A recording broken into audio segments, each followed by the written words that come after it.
नमस्कार, मैं शालिनी और आप देख रहे हैं नेक्स्ट 9 न्यूज। बिहार से लगातार निर्माणाधीन पुलों के गिरने की खबरें सामने आ रही हैं। अब पुलों की जांच के लिए सुप्रीम कोर्ट में याचिका दायर की गई है, जिसमें कहा गया है कि कोर्ट राज्य सरकार को निर्देश दे कि वो सभी निर्माणाधीन पुलों की जांच कराए। वहीं इस पर अब राजनीति भी तेज हो गई है।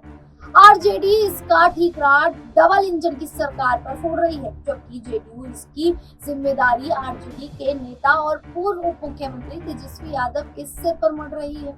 ग्रामीण कार्य विभाग मंत्री अशोक चौधरी ने पूर्व डिप्टी सीएम और आरजेडी नेता तेजस्वी यादव पर हमला किया। उन्होंने कहा कि ये विभाग 1.5 साल पहले राजद के पास था और तेजस्वी यादव इसके मंत्री थे।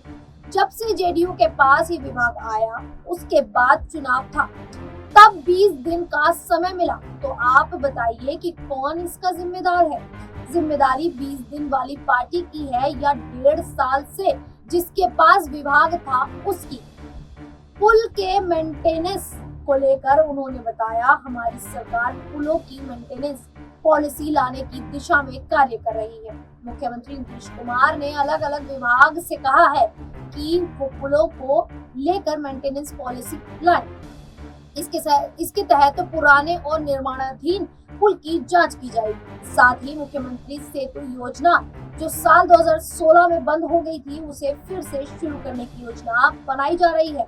पुलों के गिरने की वजह बताते हुए उन्होंने कहा कि कई जगहों पर नदी का रूट बदल गया, जिसकी वजह से ऐसी घटनाएं हुई। कई जगहों पर सेंटरिंग गिरने के कारण इस तरह की घटनाएं हुई।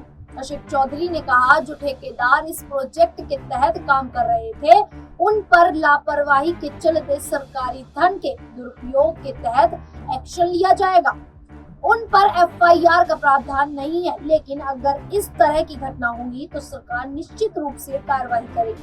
बता दें, पिछले करीब 20 दिनों में बिहार में कुल 9 पुल गिर गए हैं। बुधवार को सिवान जिले में 2 और सारण में 1 पुल गिर गया।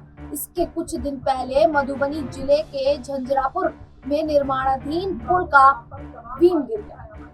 यह करीब 3 करोड़ की लागत से बनाया जा रहा था। बकरा नदी के ऊपर 12 करोड़ की लागत से बन रहा पुल भी ढह गया। इसके कुछ ही दिन बाद सिवान की गंडकी नदी पर बन रहे पुल के धराशायी होने का मामला सामने आया। फिर पूर्वी चंपारण में निर्माणाधीन पुल भी गिर गया। किशनगंज में कंकई और महानंदा नदी को जोड़ने वाली नदी पर बन रहे पुल के भी गिरने का मामला सामने आया था। इसके अलावा पंचायत स्तर पर भी कई पुल गिर चुके हैं। अब जिस प्रकार से बिहार में लगातार पुलों की संख्या जो है वो गिरने वालों की संख्या में बढ़ती चली जा रही है, अब इस पूरे मुद्दे पर जो सियासत है वो गर्मा चुकी है। ऐसे में आखिरकार इसमें किसकी लापरवाही है, ये जानना बहुत ज्यादा जरूरी हो जाता है। अब इस पूरे मुद्दे को लेकर आप लोगों की क्या राय है, क्या मानना है, हमें कमेंट करके जरूर बताएगा। इसी प्रकार की देश दुनिया से जुड़ी खबरों के लिए देखते रहिए नेक्स्ट 9 न्यूज।